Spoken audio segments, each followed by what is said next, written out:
The performance that you're about to see is a collaboration between students in my class on sacred text and social justice and a group of formerly incarcerated men and a woman whose father is in prison facing the possibility of a death sentence. And these are the people that you'll see on the stage, but off the stage, there's a lot of other people who were involved in this collaboration, and I want to thank them. First of all, Martin Jean, the director of the Institute of Sacred Music, who's here today. He's supported this project for years, actually, and we appreciate it very much. And all the staff of the Institute of Sacred Music also have been enormously helpful. Jackie Campali and Melissa Meyer, Andrea Hart, Kristen Foreman, Sashin, whose last name I can't pronounce, I'm sorry, Sashin, is here behind the camera and has really helped a lot with the technology of the performance. And the other people who have worked with us, come on in and sit in the front. There's plenty of more room up here.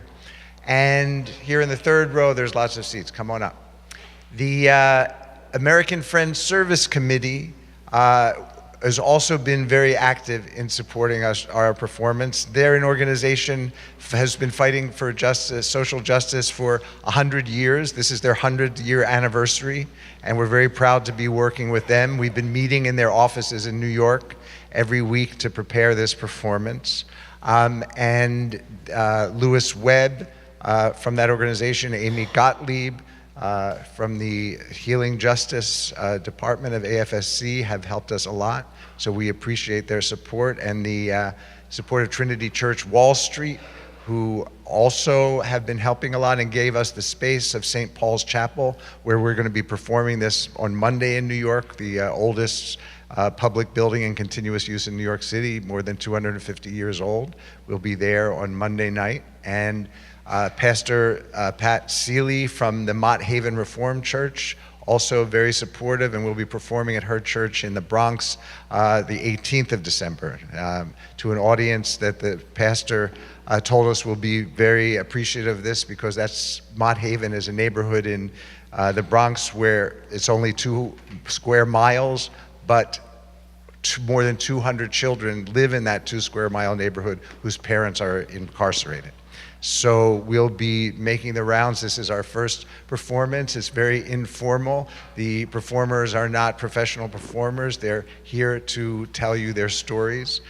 These are the stories of survivors of the American criminal justice system who are all on a journey in search of a future that will transcend the difficulties of their past. And it's a journey of transformation. And their stories will be told alongside another story of transformation, the story that Dante wrote of the Divine Comedy, the journey from hell and Inferno through Purgatory to paradise. Dante himself is a survivor of the criminal justice system of his era because he was convicted of crimes, exiled from his home, and sentenced to death. So while he was writing this poem, he knew that if he ever went home to Florence, he would be executed. When he was writing this under those conditions, he wrote a letter to one of his benefactors, Can Grande, and he described the purpose of his poem. He said, the reason I wrote the Divine Comedy was to bring people who are living in a state of misery out of that misery into a state of happiness. And that's a goal that is shared by a man that we also owe a great debt to, a contemporary writer who has inspired this work. And he is a man who spent more than 30 years in prison. And when he was released, he devoted his life to helping people who were still in prison that he knew there. And many of the people he knew in prison you're going to see on the performing today. Their lives have been transformed by their encounter with him, either in person in prison or knowing his writings. He wrote a prison survival manual called Hope Lives for Lifers. And with the help of the American Friends Service Committee and Trinity Church Wall Street, he's gone back into prisons with that survival manual and helped people have hope who are facing sentences of 20, 30, 40 years. So he's an extraordinary individual, and this performance is dedicated to him. During the performance, you'll see some of the performers holding up a book as they speak, and that book is a book by Dante, part of the Divine Comedy, and that means that they are quoting from the Divine Comedy, because the stories of the survivors of the criminal justice system are interwoven with fragments from the Divine Comedy that you'll hear spoken sometimes, and sometimes you'll hear those fragments sung to music that was composed by Frances Pollock, who will be playing the piano and singing some of those fragments from Dante. She's a student at the School of Music here at Yale, and she'll be accompanied by Ali Bandeali on the drums, who's a student here in the business school, and Majkin Holmquist, who's a student at the drama school. So we have a very talented bunch of collaborators from all different parts of Yale, from the Divinity School, the Institute of Sacred Music, many undergraduates from different departments, and they're all working together to present the words of the individuals that you're going to hear today. The first words of Dante that you're going to hear at the beginning are the words that Virgil spoke to Cato at the foot of Mount Purgatory to explain the purpose of Dante's journey. He said that Dante was looking for freedom. Libertà va cercando is the word that he spoke, and that's how our performance will begin. So now we hope you enjoy the performance. We hope you stay. It's about an hour long, and afterwards we'll have a discussion where you can ask the performers questions and hear more details, so please stay for that. But for now, we begin with Libertà va cercando.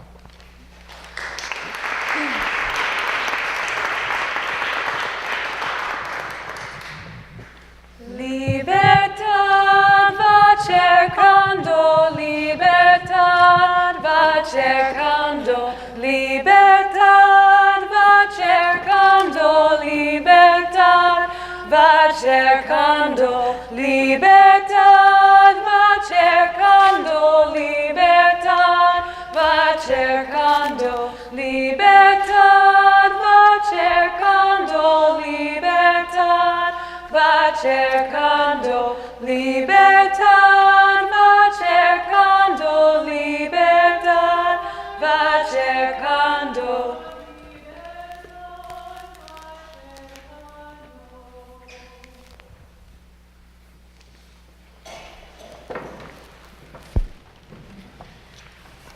Good afternoon. Today, formerly incarcerated men and families of the incarcerated will share their respective stories with you.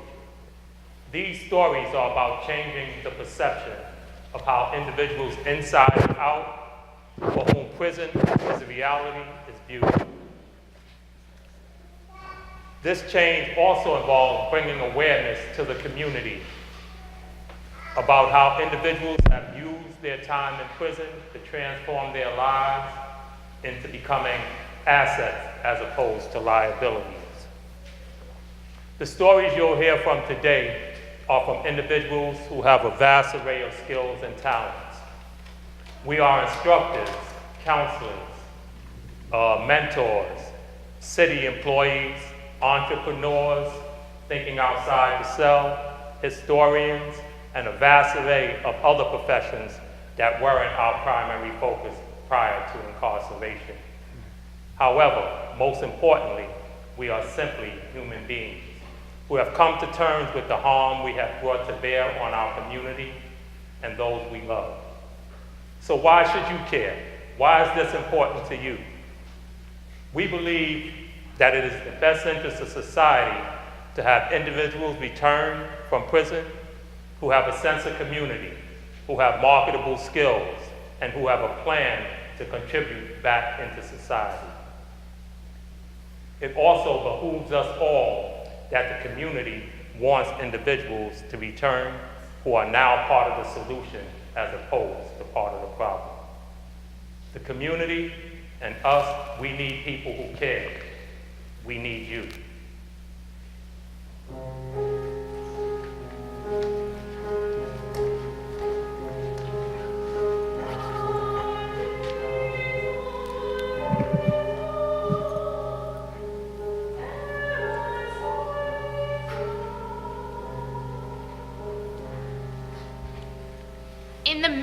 the journey of our life, I came to myself in a dark wood, for the straight way was lost.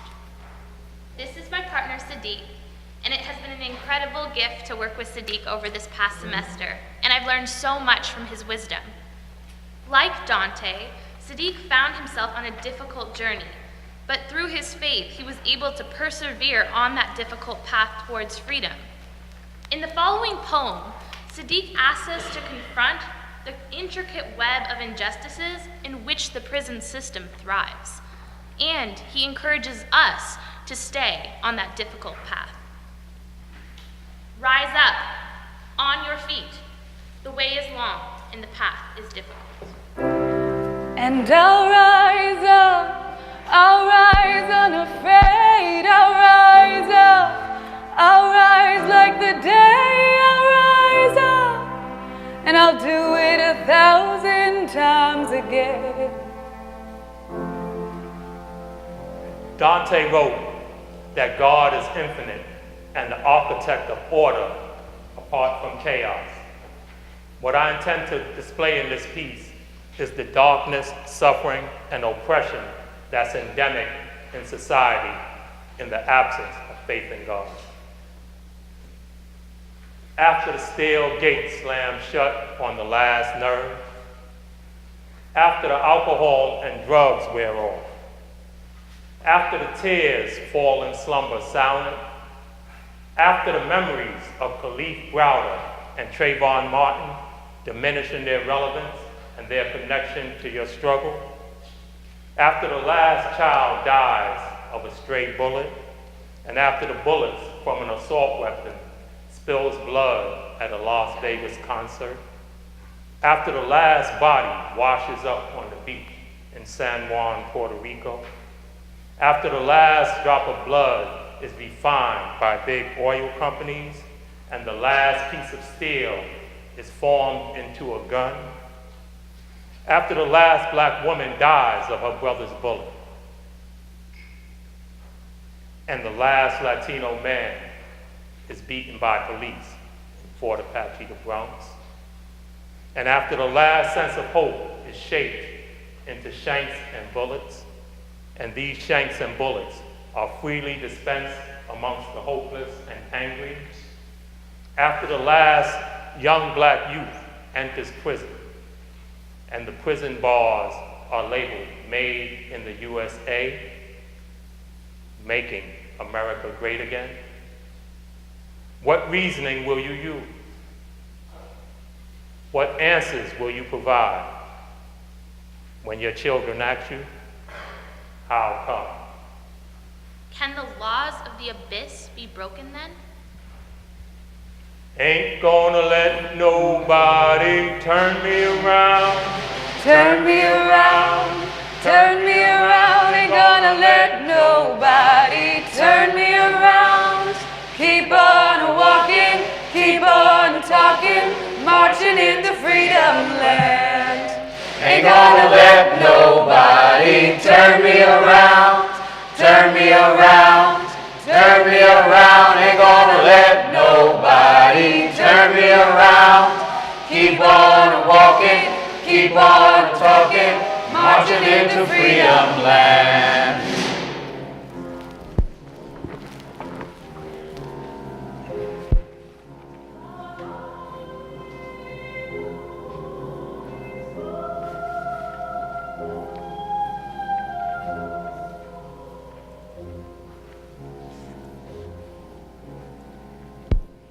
I'd like to introduce Abdul Salahuddin.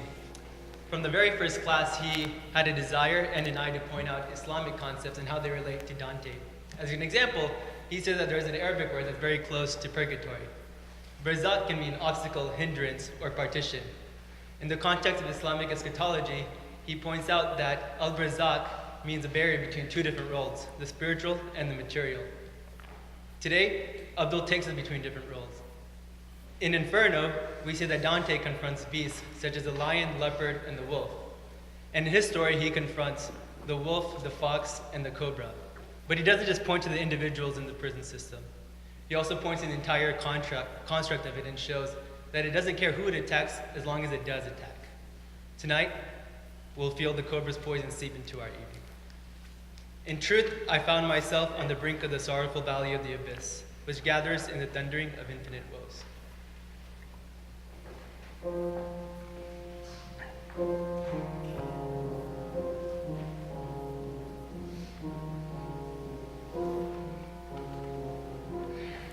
African American men who have been convicted of crimes, that have claimed they're innocent, have been given the media stigma of animals who fail to take responsibility for their crimes, or animals who unjustifiably blame the criminal justice system for their crimes. But just ask yourself, how many times have the media turned around and shown that some of these same African American men were innocent after spending decades in the prison, and that the criminal justice system did let them down? Think, as in the words of Dante, we were not made to live as beasts, but to follow virtue and knowledge. My first stop in the criminal justice system was at Oslin Correctional Facility, called Sing Sing. The day I arrived, it was cloudy and gray. Approaching the prison was like entering the graveyard. The two guards in the tower appeared to me like two vultures on the wall. But I must admit, I felt like Dante's sign over the prison gates of hell were correct when he said, "Abandon all hope, you who enter here." The journey of my incarceration began at the age of 22 and had a devastating impact on me and my family. My initial arrest was for a drug sale to an undercover police officer. During the course of the trial, the lawyer was able to prove that the police department added more drugs to the lab report that was different from the police report. The jury brought back a not guilty verdict. However, rather than being released, I was rearrested for a murder charge. So, Mr. Murph, I see you won a drug sale case. You think you'll win this murder case in my court? At that moment, I felt like I was bitten by a cobra snake. I was paralyzed. My whole body went numb. I couldn't speak. I couldn't think clearly. I thought I heard her say what she said, but wasn't sure. New torments and new tormented ones I see all around me. Everywhere I walk, everywhere I turn, everywhere I look. When all of a sudden, like a volcano, I felt my whole body getting warm, beginning with my feet, my legs, my stomach, my arms, my neck, and my head, until my voice erupted into a piercing echo. "What the hell you just say to me?" That day, as I was being escorted back to the county jail, I could hear the Unific's 1969 hit song being played. It was the beginning of my end. I lost the only one I ever loved. The Lord has returned her up above. Life will never be the same again. It's the beginning of my end.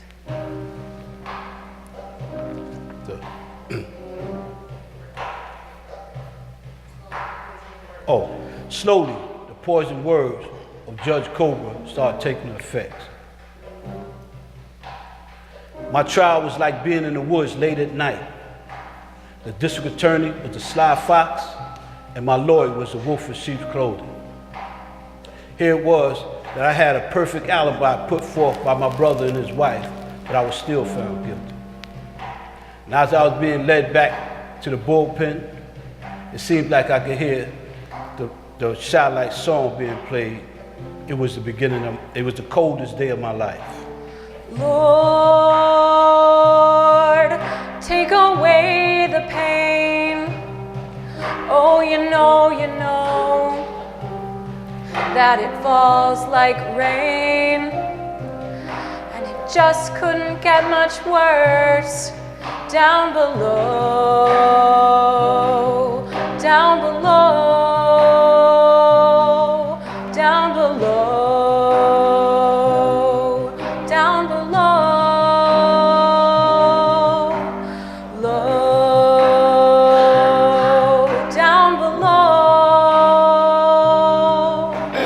bus ride seemed longer than usual, although the jail was just across the street. And although all the detainees were making noise, talking to one another about their day in court, I was silent, numb, detached, contemplating the answer to the most serious questions of my life.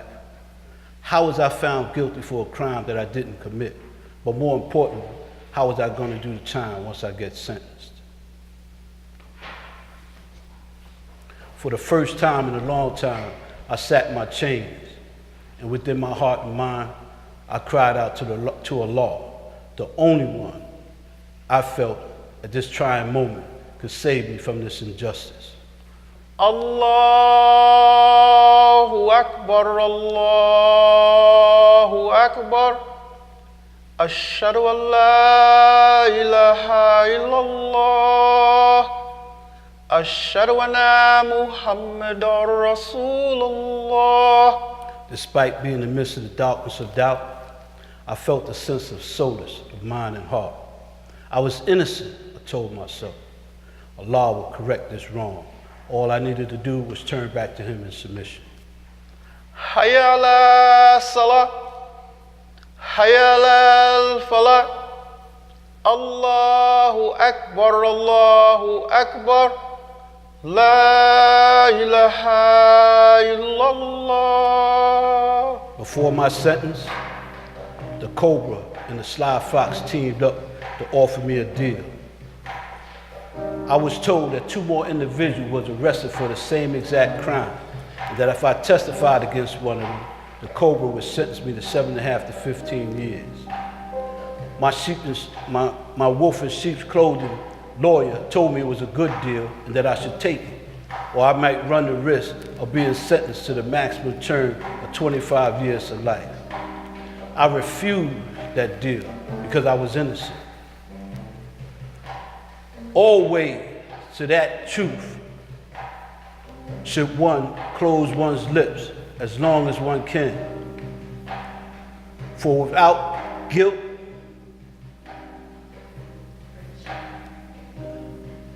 it brings shame. I was sentenced to the maximum sentence.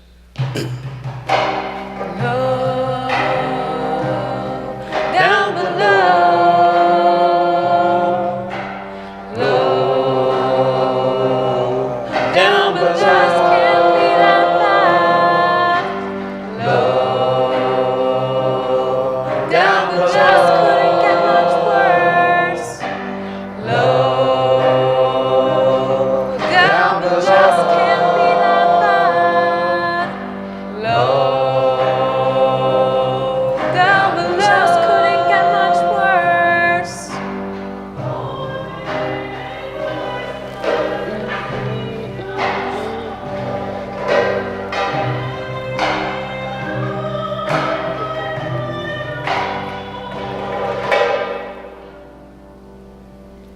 My partner, Hananiah, survived 28 years in prison for a crime he did not commit. His descriptions of his time there are all stories of supporting fellow inmates, resolving conflicts, studying cognitive therapy, and developing his own theories of human development and economic empowerment. Since his release, Hananiah has devoted his work to supporting others who are marginalized by the prison industrial complex. His work draws parallels between the history of slavery, the modern prison system, and the racism that runs rampant through our society and our justice system. Hananiah's writings reveal the psychosis-like impact of living in this racist system. His words echo Dante, who asks of an innocent man, "Where is this justice that condemns him?" Assalamu alaikum. Praise is due to the creator of everything possible and everything impossible. For this moment to thank Larry White, whose work epitomizes emotional empathy for the incarcerated and returning citizens.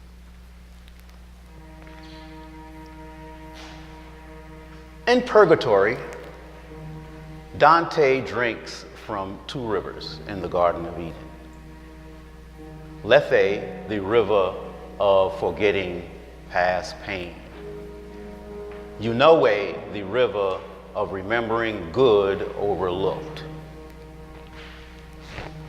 Remembering and forgetting. Some of us today would like to forget the pain, the past pain that the plantation life of slavery dehumanized us all. And some of us today need to remember that the greatness of America and the greatness of Yale was built upon the plantation life of slavery. Now that we're here, let us discuss the criminal justice system and how it mirrors the plantation life of slavery.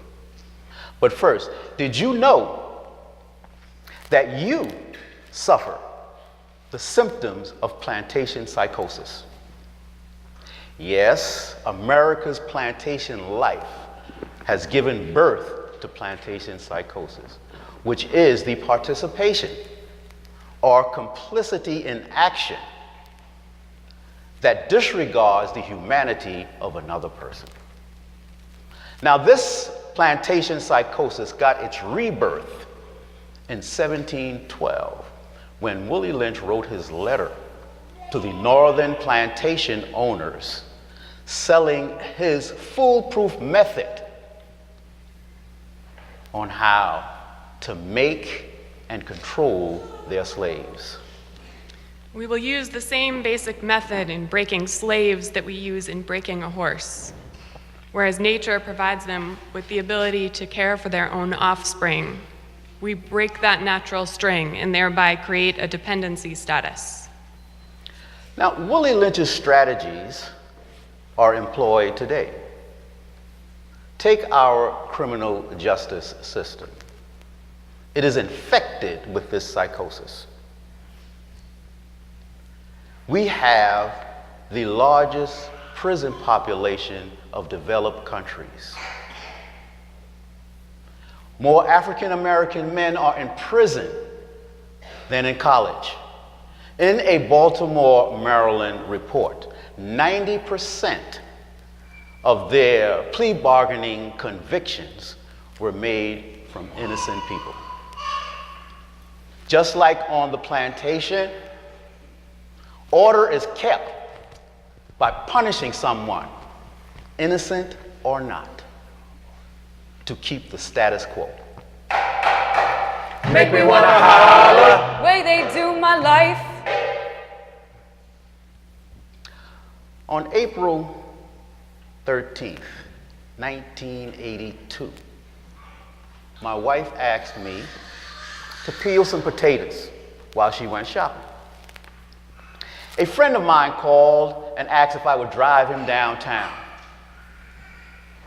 I told my 15-year-old son to watch his 3-year-old daughter, his 3-year-old sister. She ran to me and said, "Daddy, Daddy, don't go, let's play." I said, "Okay, baby girl, I'll be right back." I came back 28 years later. Make me wanna holler. Throw up both my hands.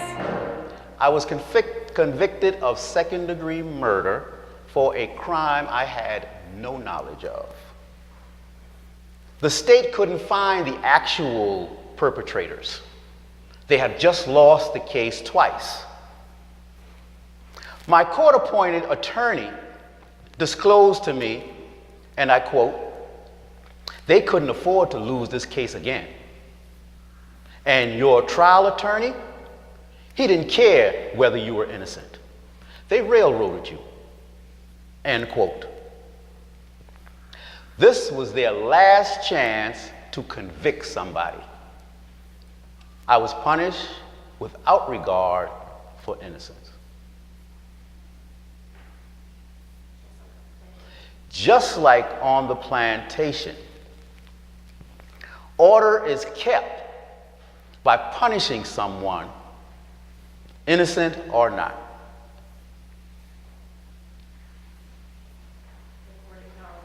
The court acknowledged that a wrong had been done, but their ruling was harmless error. Harmless to who? Make me wanna holler. This ain't living, nah, nah, nah, nah. Is losing 28 years of my liberty harmless?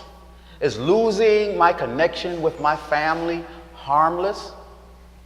Is losing my opportunity to educate myself, to hold employment, to be a positive influence in the community harmless? My children spent 28 years without the presence of their father, the full presence of their father. Deja vu, just like on the plantation. They intentionally destroyed families by separation, using Willie Lynch's foolproof instructions. Keep the body, take the mind. Break the will to resist. Turn them against each other. Make me wanna holler. Harmless error, Your Honor? To me, it harms the core of my being human. You can say, Your Honor, without empathy, that it's harmless to you because you are suffering from plantation psychosis. And your symptom is your disregard for the harm your decision making makes on other people.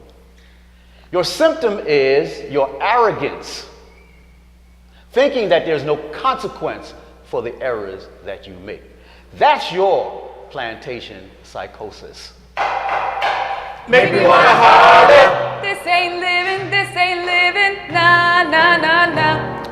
Let us make this moment an opportunity to raise our awareness, our empathy, and our involvement. Join in with me. I declare my independence from plantation psychosis. Thank you. May God bless us moving forward.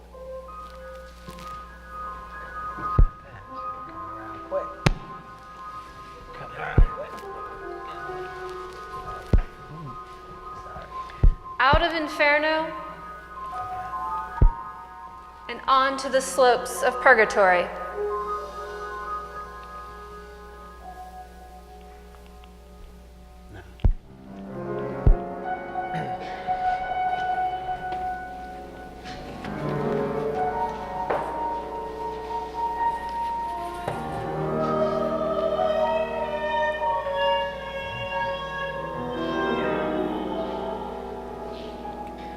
Did you know that Yale is invested in the private prison industry?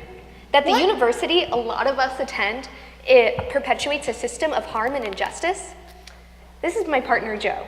About a year ago, he left prison, but release has not been as heavenly as he'd hoped. He has come to know very well the challenges of re-entry that he calls obstacles invisible to the naked eye, yet deeply felt and long-lasting.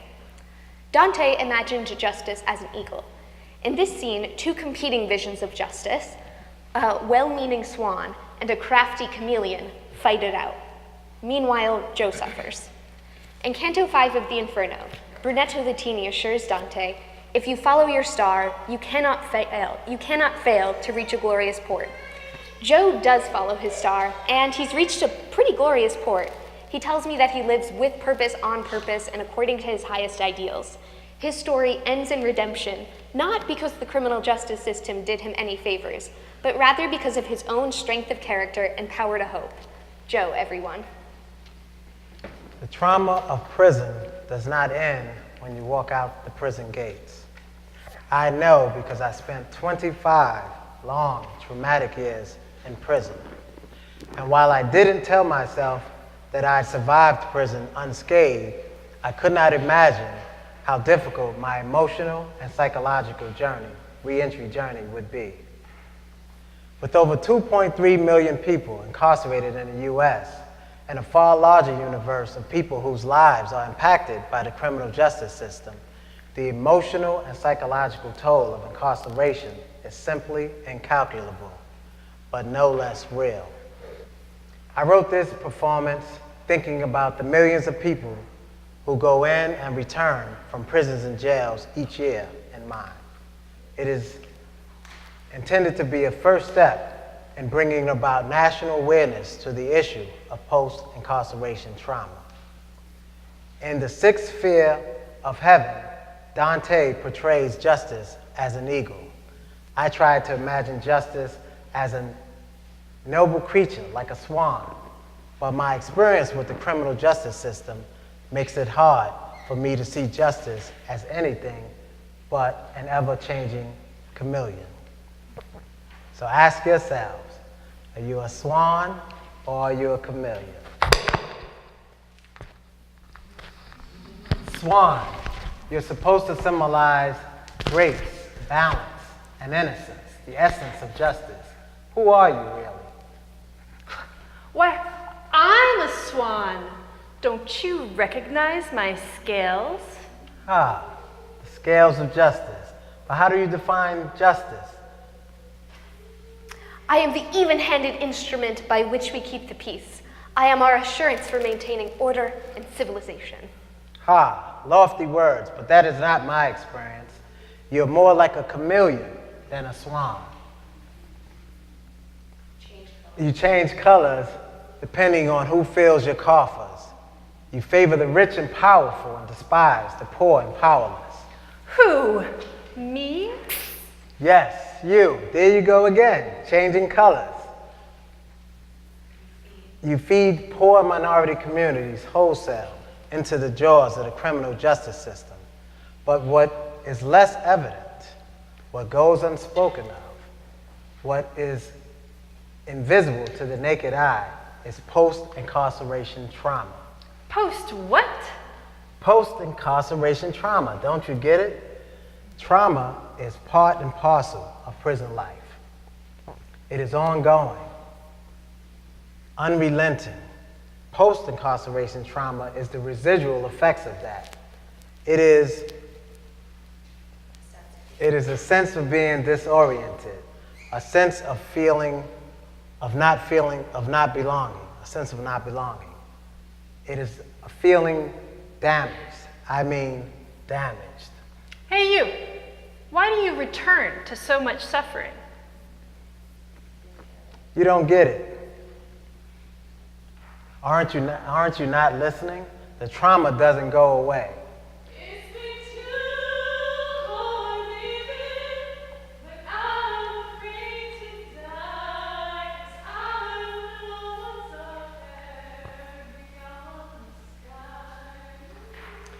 My wife, sometimes she offers to offer help, but I push back. I don't mean to, but I sometimes do. In prison, there's such a constant effort to belittle you, to dehumanize you, to strip away your sense of agency.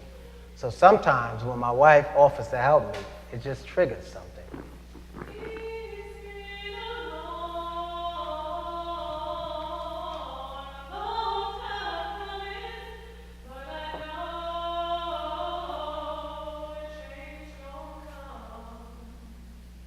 What does that have to do with me?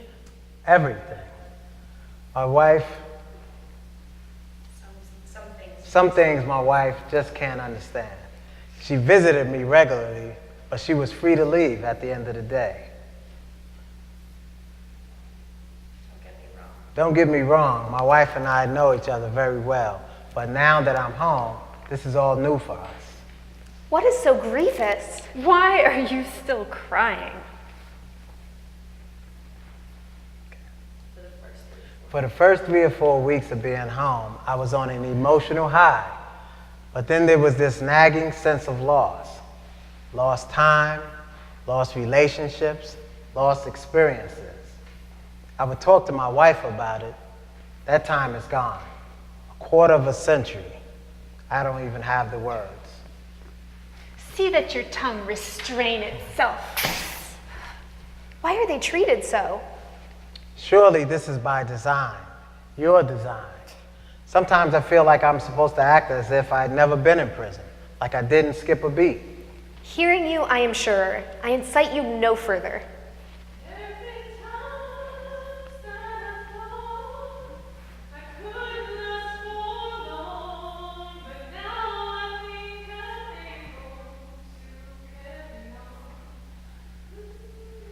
I've been home. It's been a year since I've been home with my wife. It's been a year since I left those prison gates, forever. I'm taking it one day at a time, trying to live in harmony with my core values and beliefs. My wife and I, sometimes we walk along the piers. Other times we sit in Washington Square Park and watch the cornucopia of people. I love that type of stuff. I'm proud of how far I've come in life.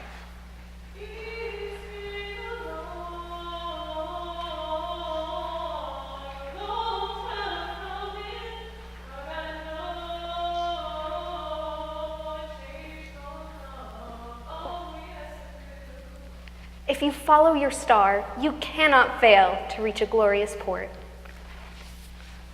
Prison did not define me. I refuse to allow prison to define me. I redefine myself.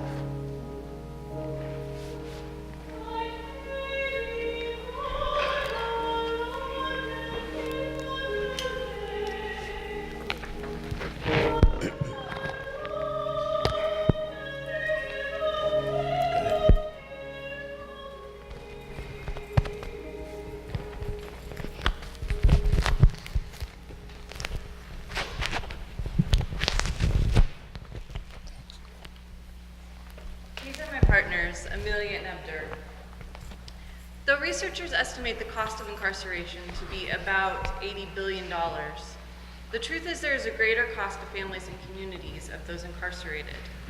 Researchers have tried to quantify this at $1.2 trillion, but there's no way to actually count the cost of the high emotional cost of incarceration. It splinters families. In Dante's Inferno, children are punished alongside their father Ugolino in hell. In seeing this, Dante protests their age makes them innocent. Like Ugolino and his children, Amelia and Abdur have experienced the harm incarceration causes families. Together they offer two different perspectives of this harm. For Amelia, it is as the daughter of a man who is currently incarcerated, and for Abdur, it is as a person who himself was formerly incarcerated. And like Dante, they have both managed to find hope in a hell that was meant to be hopeless.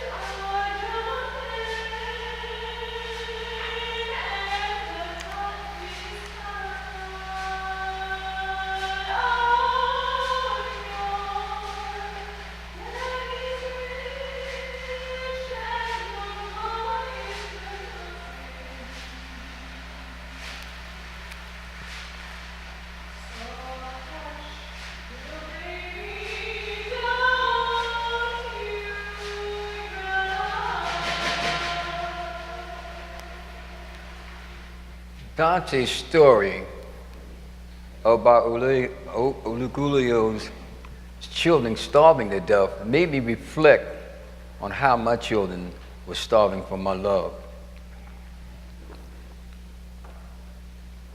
Any rejection and pain I felt over the years for not being able to comfort them. I was starving for their love also. And as the years passed by, I became more and more emotionally numb to the point of burying myself in sorrow. I stayed in prison 45 years. And after being released from prison, I still feel as though I'm in prison. Because my family, my loved ones, they are in New Jersey, and I'm in New York. And parole makes it very difficult for me to be able to go get a traveling pass to go see them. My children used to fill me with so much joy whenever we spoke. They used to fight over the phone to be the first to speak with me.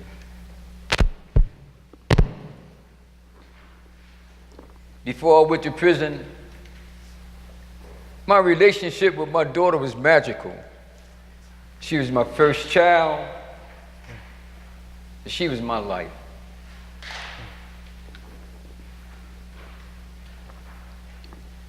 But after I got arrested, everything changed. When my wife brought my daughter to the tombs to visit me, my daughter was hysterical with grief because she couldn't touch me. That was the last time I saw my daughter. Eventually, I lost contact with all my children. Prison destroyed my relationship with my daughter. But at the same time, I was able to establish a relationship with my youngest son. One day, many years later, my brother and my nephew came to see me. I asked them, had they opportunity to touch base with any of my children, and they indicated no. My brother told me, he says, come on, let's go up to the concession stand, to the vending machines to get something to eat. Walking up to the vending machines is a yellow line that inmates cannot cross that yellow line. So while my brother and my nephew is securing some food from the vending machine, I'm looking around the visiting room. Actually, I was enjoying seeing many of the inmates with their families and how they were smiling and crying and holding each other. And my eyes came across a young guy, and it appeared that he was looking at me. So I said, no, what is this kid looking at me for? So I dismissed it from my mind. And when I looked in his direction again, he wasn't there. I turned to my left and I saw him, and when I saw him, my eyes locked for a moment. And then he turned his head quickly. And I was convinced that this child was looking at me. I had no idea who he was. And I'm searching for him again, and before I knew it, he came up from behind me, put his arm around my waist and said, hi, Dad. Oh, man, it kind of broke me down, water filled my eyes. It was my son. He was 18 years old, and it was the first time that we met and the first time that we touched each other.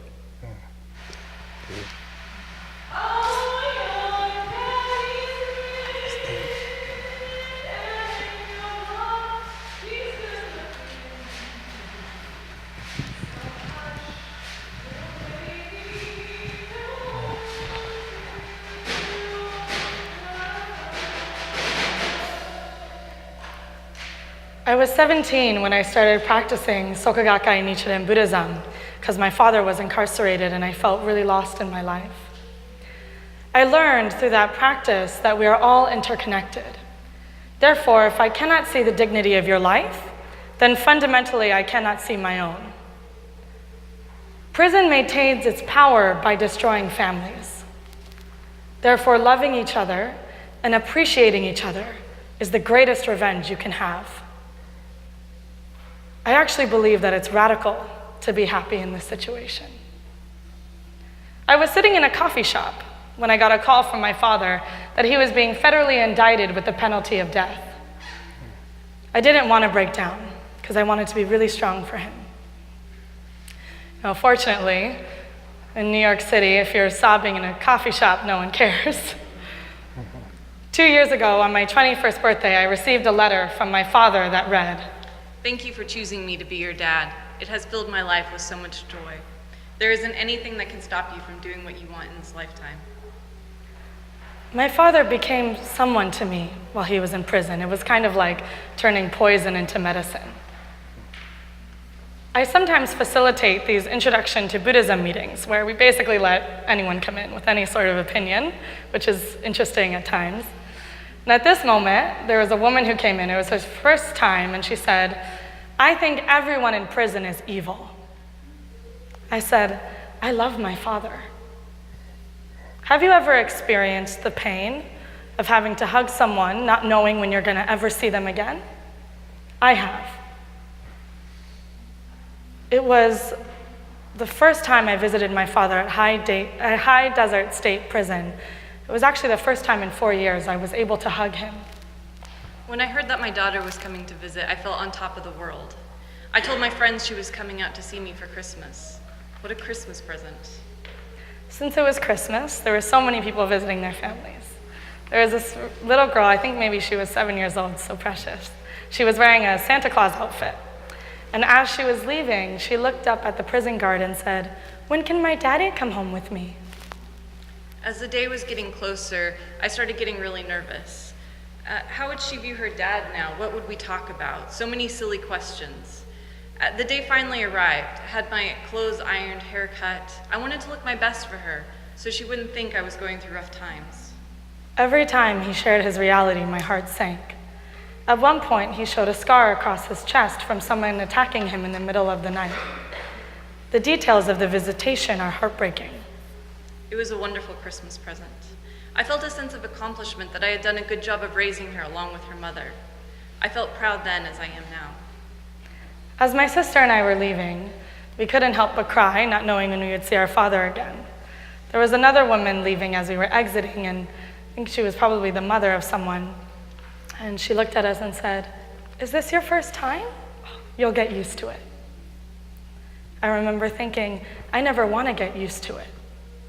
Because the moment I get used to it, I've decided that this pain and trauma is okay. And I will never decide that this is okay.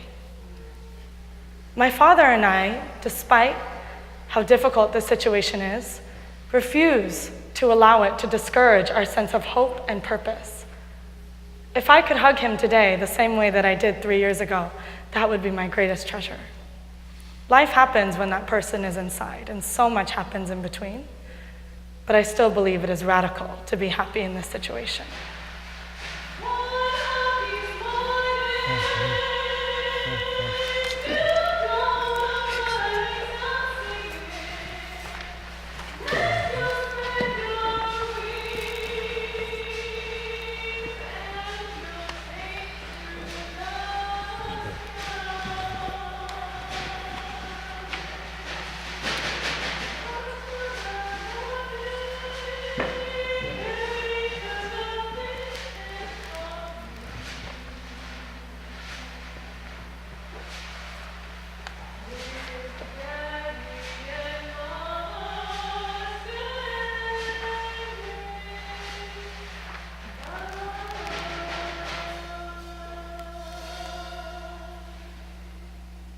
The United States has the highest rate of incarceration, dwarfing the rates of many other developed countries, and even surpassing the rates of highly oppressive regimes like Russia, China, Iran. Get it. Our broken system is not justice. It is not justice for the incarcerated, but it is certainly also not justice for those the incarcerated leave behind. Like Dante, Siddiq found himself in a dark place, but through hard work, perseverance, and faith, he was able to follow the difficult road towards freedom. However, even as a free man, Siddiq still must confront the impact that prison had not only on himself, but also on his wife and his children. This following piece is an apology that Siddiq wrote for the way in which prison has impacted his family, and his encouragement and prayer for what he hopes they might remember at this time. In Dante, we're given an image of a pilgrim, seeking, searching, and moving towards understanding that which is given us all. However, unlike Dante, what I found on the outside is not paradise. I still must confront the lingering effects of my incarceration and how it impacted myself, my wife, and our children. So if you would allow me a moment, I would like to share with you this letter. And I wrote this letter first because I cared.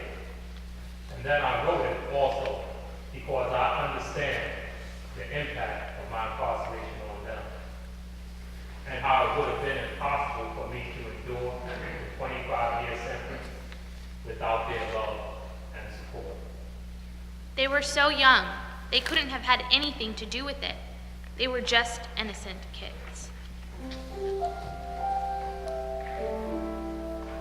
Dearest son and daughter, for a love deferred, for precious and valuable time not given, for the shame brought on our family, for shattered dreams, broken promises and hearts, the tears shed in having to visit that desolate place where we should have been together as a family, I do apologize.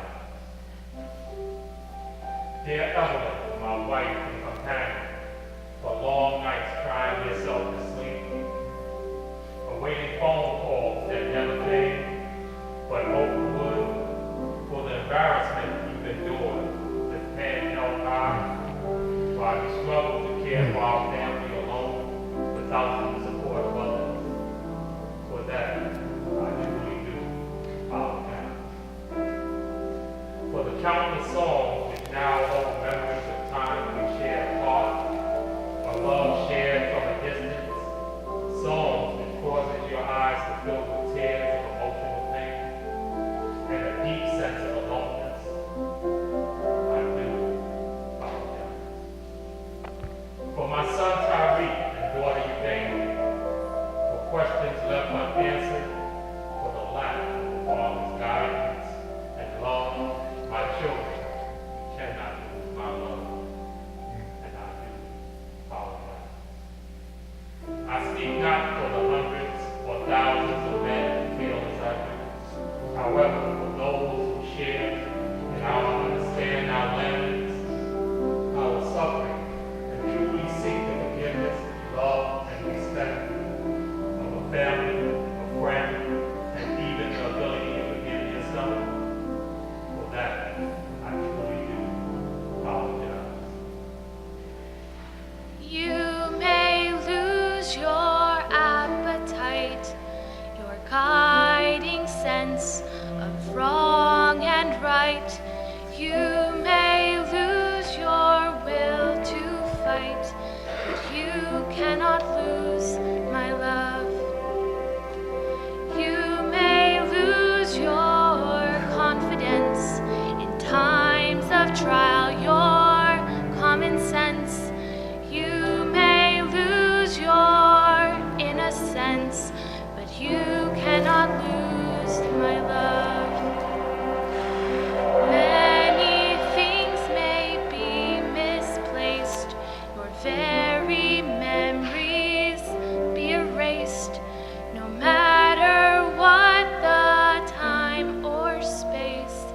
You cannot lose my love. You cannot lose, you cannot lose, you cannot lose my love. To Allah, to you, to my children, and to myself, I do apologize.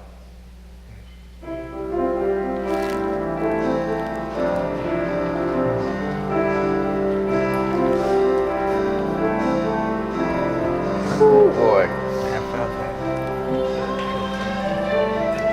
Rising from purgatory to paradise.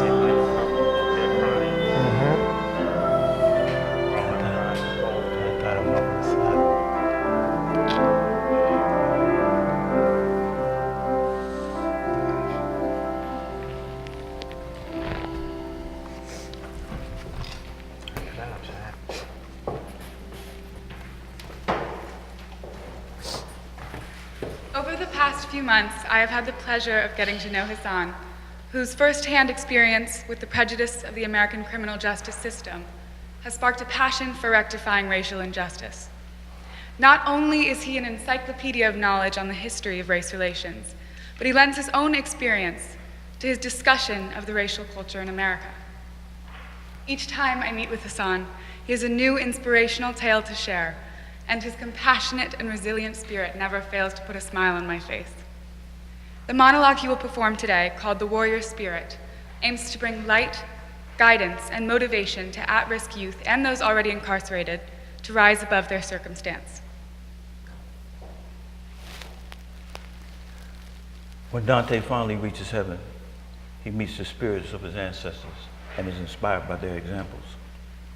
When I was in prison, I tried to get the young men there to follow the spirit of their own ancestors in the hope that it would break the cycle of incarceration. But they didn't want to hear it. They felt they had already heard this argument before and were discouraged by the persistent portrayal of their ancestors as slaves and servants. You see, the victims in Dante's world justifiably learned to hate their circumstances, but these young men had been taught to actually hate their ancestors, and in the process they learned to hate themselves. History is a people's collective memory, and memory is a selection of images that shape the way we view ourselves in the world. So I began to connect those images with a different set of narratives that speak to and respect the reality of young black men in America. With the assistance of my partner, Julian Bolt, the soulful Julian Bolt, and the multi-talented Frances Pollock, I'd like to present one of those narratives today. This, in essence, is what I often said to those young men. I can see you clearly now. Pardon me. You who are so great, so powerful, that who seeks grace without recourse, to you would have his wish fly upward without wings.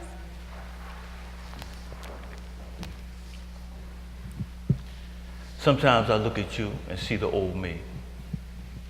Actually, I used to be just like you, mistaking crime for culture, malice for manhood, and material possessions for importance.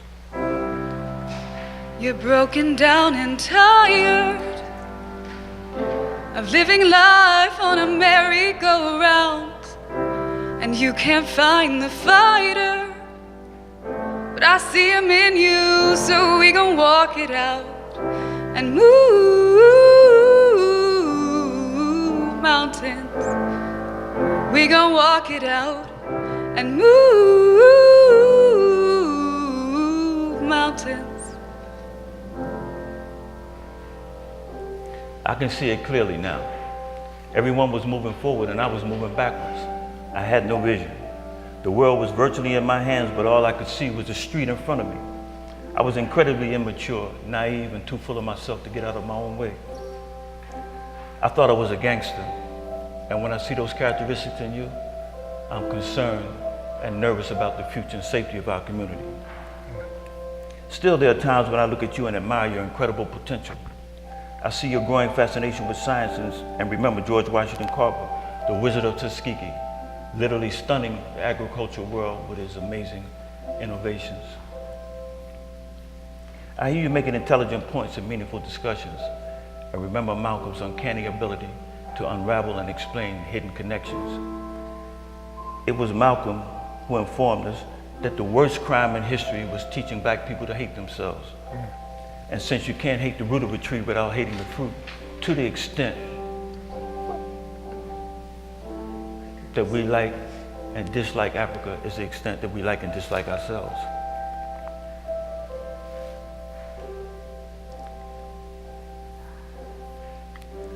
I feel your desire for social and economic equality and see Dr. King confronting social and political injustice, even in the face of a mocking and increasing violent opposition.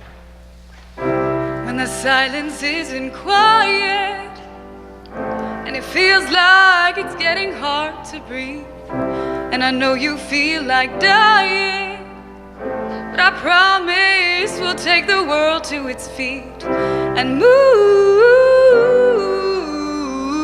mountains. We'll take it to its feet and move mountains. These were extraordinary men, and you should know exactly what that means. The simple truth is that extraordinary people do extraordinary things. Their visions are never discouraged by challenge or opposition. In fact, they are often inspired by them. Just as important is the need for you to understand that you have been seduced and so cleverly conditioned to accept anti-self behavior as a way of life that only your extraordinary will to defend and develop your place in this world will defend you in society. My hope is that you will master the extraordinary talents that you already possess, merge them with the moral, intellectual, and physical courage that you will need to be leaders in the modern world. Then you will have grasped the warrior spirit. Then too I will know that our community is in capable hands, feel honored to have met you, and know what it feels like to have touched the future. And we'll rise up, we'll rise unafraid, we'll rise up, we'll rise like the day, we'll rise up, and we'll do it 1,000 times again. We'll rise up, high like the waves, we'll rise up, in spite of the ache, we'll rise up, and we'll do it 1,000 times again. We'll rise up, high like the day, we'll rise up, we'll rise unafraid, we'll rise up, and we'll do it 1,000 times again. We'll rise up, high like the waves, we'll rise up, in spite of the ache, we'll rise up, and we'll do it 1,000 times again.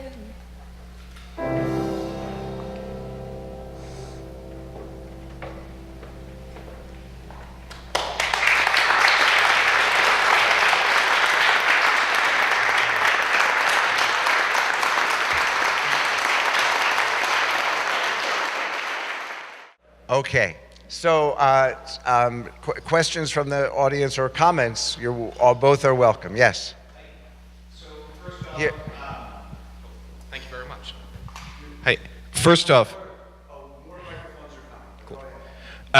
first off, I want to say thank you for putting this production on, and I was personally involved with this last year, and being on both sides of the stage now, I really do think this is something that brings out the best in Yale Divinity School every year. And I wanted to also say that the best part of every theatrical production I've been involved in is learning how interesting the people around me are. And one of the things that made me uniquely uncomfortable with this production last year was working with people who, in a certain sense, were compelled to define themselves by the experience of having been incarcerated. So, disregarding that, I was hoping anyone who wanted to might be able to tell me what you would like someone to learn from the first paragraph of a Wikipedia article about you.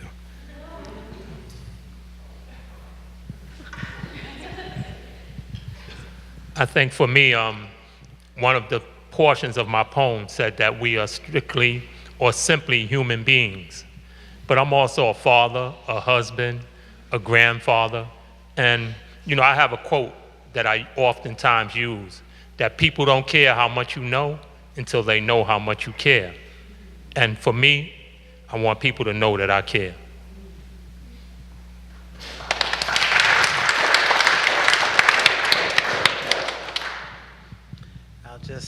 I'll just add that that prison not only defined me, as I said, it did not define me, but also that I am not to be defined by the worst decision that I made in my life. All of us have made terrible decisions or bad decisions that we regret and we can't undo, but they don't define us, they don't have to define us.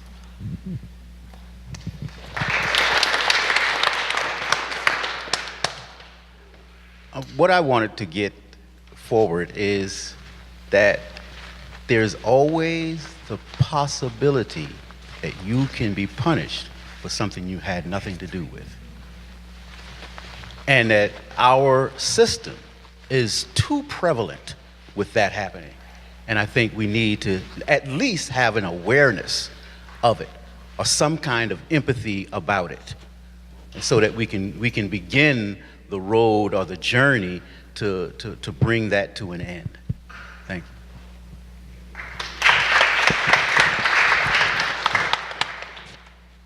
Good evening.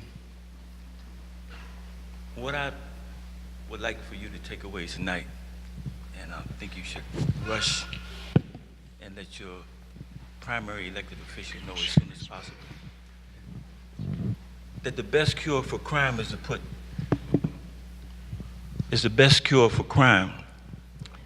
to put an offender in front of a live audience, like you guys.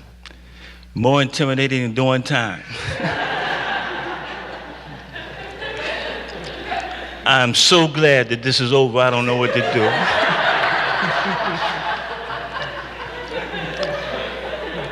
I had 5 coaches and couldn't read my own lines. You did a great job. Thank you guys for being patient with us and coming out.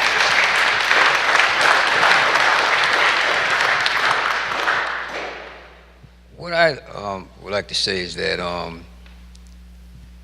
everybody's in prison is not there because they did something, but many individuals that's in prison is in prison because they did do something. And the most important thing to realize is that redemption is something that each and every one of us can attach ourselves to. If we want to change, if you believe in God, which I believe in God, God is the one that forgives.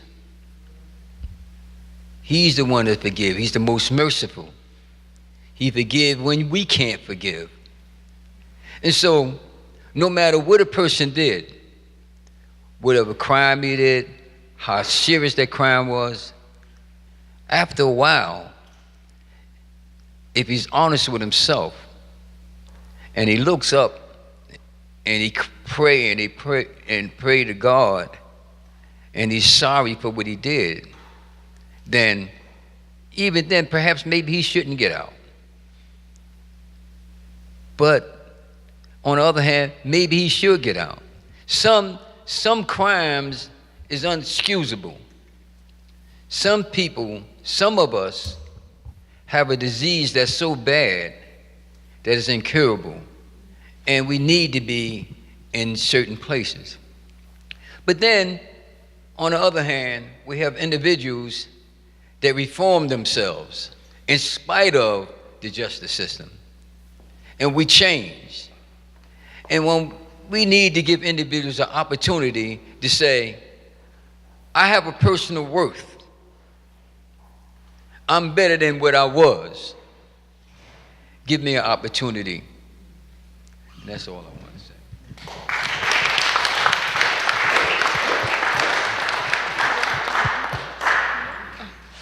Yeah, I was just going to say what's really important when looking at the prison industrial complex is that, we tend to think that things happen in isolation, but when you punish the parent, you're also punishing the children. So, communities develop their strength through family bonds or, neighbors or whatever. So when you disrupt that bond, you're actually also impacting the community, and then it's like this ripple effect. And, when my father was first incarcerated when I was 15, so 15 is a very, insecure age. I mean, not that that doesn't continue, but, you're in high school and you're figuring out who the hell you are. I'm 23 now and I'm still figuring out who I am. But, that time was such a vulnerable time in my life. So to really you have to start to think, okay, how do I be a daughter in this situation? It's not, you don't just wake up, but, also I'm postgraduate, right? So I'm trying to figure out a lot of different things. So I have a lot of different things besides being a child of an incarcerated parent. But I think it's really important to not just think, okay, if I'm punishing this person, that doesn't impact any other aspect. That impacts an entire community, an entire family. So that's really important to think about when you take action to help someone change or, whatever. I personally don't think caging people is a way to change society, my own personal view, but that's something that's really important to think about, is that we're all interconnected.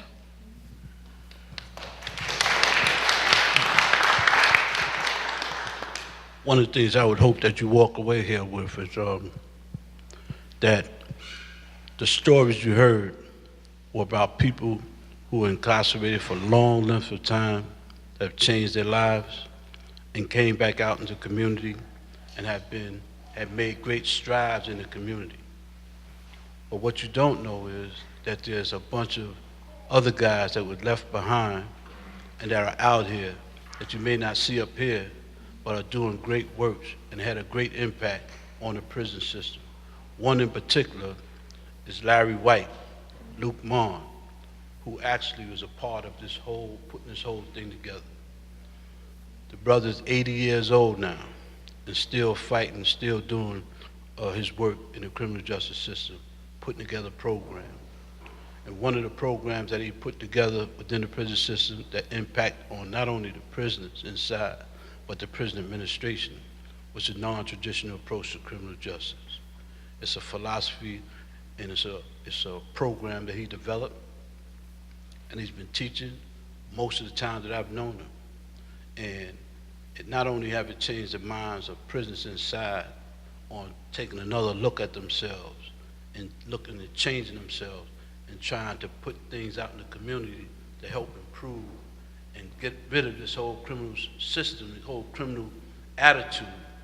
He's also impact on the prison administration. In fact, he held a challenge to the administration to only be what you say you are. If you're criminal justice system, if you're Department of Corrections, then be true to that.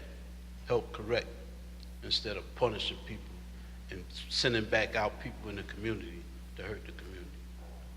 All right, I think he deserves a little praise from us. I mean, he's not here, he's pretty ill, but I think y'all need to know who he is. His name is Larry White. He's with the Quaker program. He's part of this whole organization, this whole program right here too.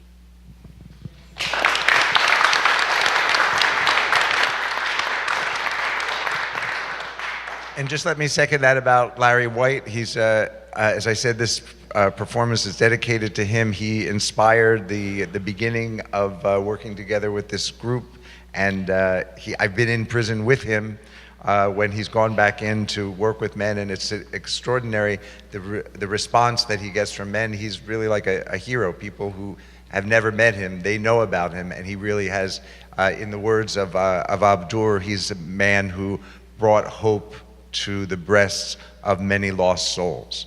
You understand that when you walk into a prison with him and you see the response of the men. He couldn't be here because of the weather, but he'll be here at our next performance in New York. So I'm glad that you spoke more about him.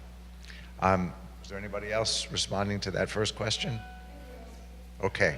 Any other comments or questions from the audience?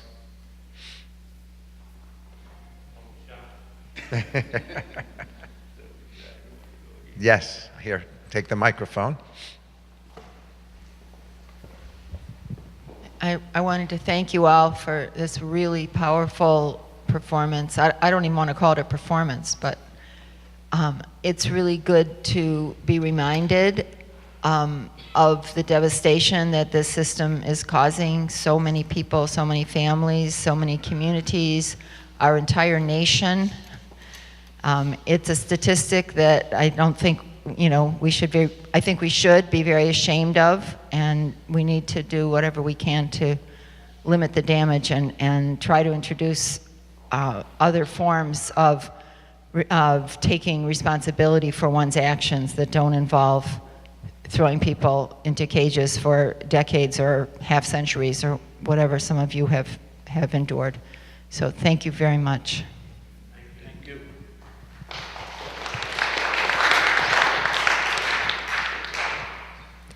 I do have a question for everyone here.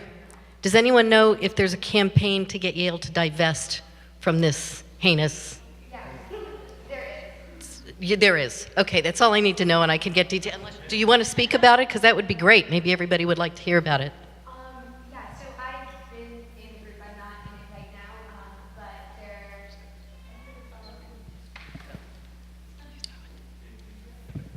Okay.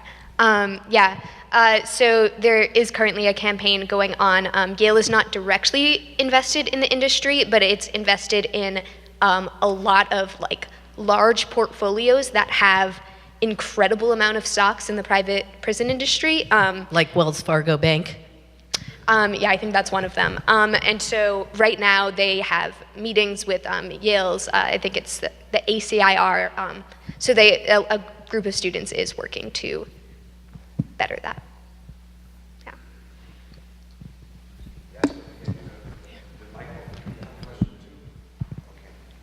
You go first and then you're next. Thank you for sharing your stories, and the music was very beautiful. I'm a medievalist, and so I was just really moved that you are using Dante to reflect on your experiences. And I was wondering if anyone would like to share more about your encounter with this amazing poem, and anything about what you knew about the Divine Comedy beforehand. Did it surprise you when you read it? What kind of, more just about your connection to the text and how it helped you reflect on your experience? As Ali pointed out, I found a lot of parallels and connection with my Islamic studies. A lot of in fact, if you study the history, you see that Dante was a part of that whole period. And even though they use the Latin terms and stuff, in the Arabic, some of these terms are connected. Like for purgatory, as he pointed out. In Arabic, they call it barzak, right? And it's actually like a petition between this world and the spiritual world. And in the story of Dante, he tries to intertwine those things in his whole story of his travel to the hell. Excuse me, what he tries to do is he tries to parallel those two things in his story that he's telling about his journey through hell to paradise. So I actually, enjoyed those connections as far as my studies concerned.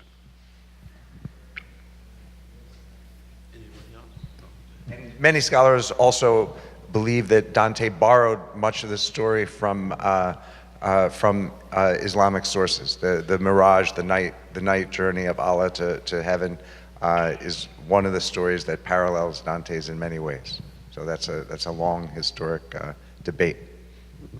Yeah, I'll just add, for me, I wasn't familiar with it. I had gone to college. Haven't gotten my degree yet, and I'm going to go back to school next month. But I hadn't been so I hadn't been familiar with it. But from the first piece that we read, I forgot which canto, automatically connected with the story. And so, as the question is being posed to me now, it makes me think about the process of, for me, it was more an external and internal process. In other words, going from hell to purgatory to heaven, I can relate to that physically in terms of being in prison, right? In terms of all of those different stages, walking out the gate was like heaven, having my wife at the other end with a bouquet of flowers, that was heaven. I mean, literally, after 25 years, that was heaven. And the hell was the actual experience of 25 years of madness, really. And so I can also relate to it on an internal level because there's the torment of thinking about the harm that I had done to not just an individual's life, but his family and my community and society in general. And that is a process too, going from the hell of that and going, and then making my way to coming to terms with it, accepting it, and in some ways moving on, but never forgetting that I always owe a debt to society. So for me, it was both internal and external.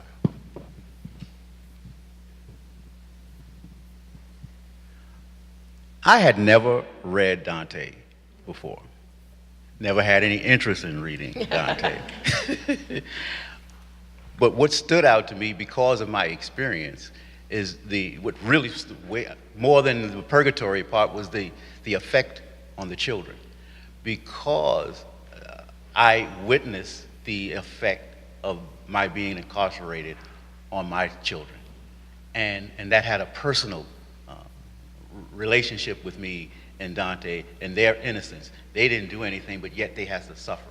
And because, like my daughter and I, we have a good relationship now, but as soon as I came home, I recognized the emotional distance. Because she told me, she said, "Dad, I don't hold anything against you. I just wondered how life would have been had you not gone away." And so that kind of stood out for me with Dante in relation to the children. You know, you must have been reading my mind, man, because I'm just basically going to say the same thing. My relationship with my daughter is on.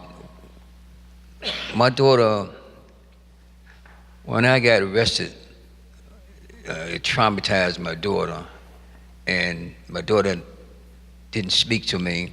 I didn't have no relationship with my daughter until after I come out of prison. My daughter's 51, 52, I think now. And even now, whenever I have opportunity to talk with her, it's like it's a distance there, you know. And I really felt, man, that she hated me at one point. And I've tried over the years to bridge that gap and then let her know that I'm a human being. Parents is gonna make mistakes. And we can only be judged by our behavior after we make those mistakes. And so Dante, I had read Dante over 50 years ago, but I had forgot all about it. And I read it, you know, I just read it through the book aside. But then after I didn't read much of it, you know, when I started this year, got involved with this group, I didn't read that much of it, but I remember reading it before. But then I was thinking about the same thing, just pointing on out, the relationship between, you know, the family, how his children starved to death. And I felt that. And so that attached itself to me because I was starving the same way, as I pointed out when I was talking, you know. So Dante had an impact on me, but it's been many Dantes, man, that had the same type of impact. There's been many Dantes for different things that I've read. I've read so many different things over the years, and those are the things that changed me, that changed my character, that changed my personality, that made me realize, man, that I had more of a worth than I realized. And so when we read different things, I think, at least for me, we need to say, well, how is this going to affect me? Is it going to make me a better person? Is it just reading just for enjoyment?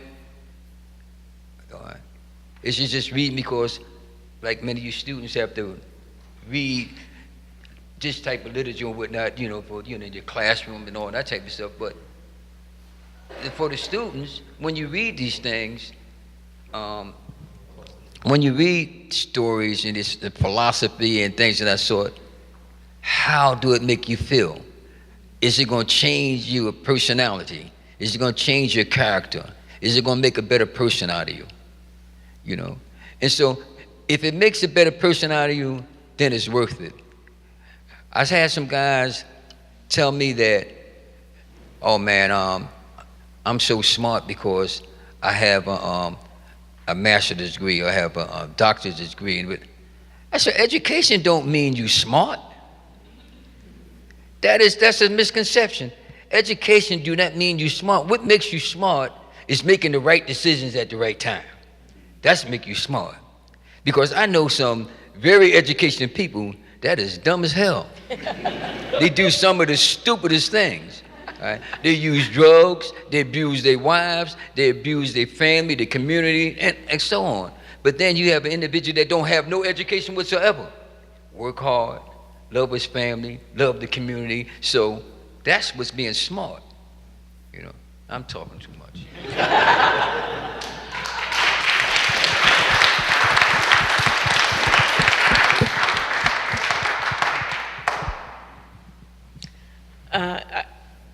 first of all, I want to just say that I was so moved by what you said, it took me like 10 minutes to decide whether I was going to make a comment, because I had to emotionally get myself back to a place where I can say it. And what I just wanted to say was, performing is tough, but to be able to share the intimacy and the vulnerability of what you guys have shared tonight is incredible. It's incredibly brave, and it's exceptional. And so as you're going out, and probably 90% of this room couldn't do the same thing.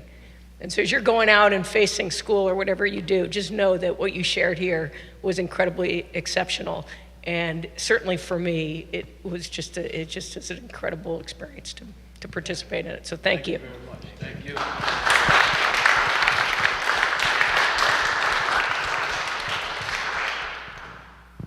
you. One of the gentlemen mentioned post-prison trauma and what you go through when you're finally unincarcerated. How much of a role did spirituality play in your survival in prison and your survival outside of prison once you were free? Right. Yeah, I mean, let me go first.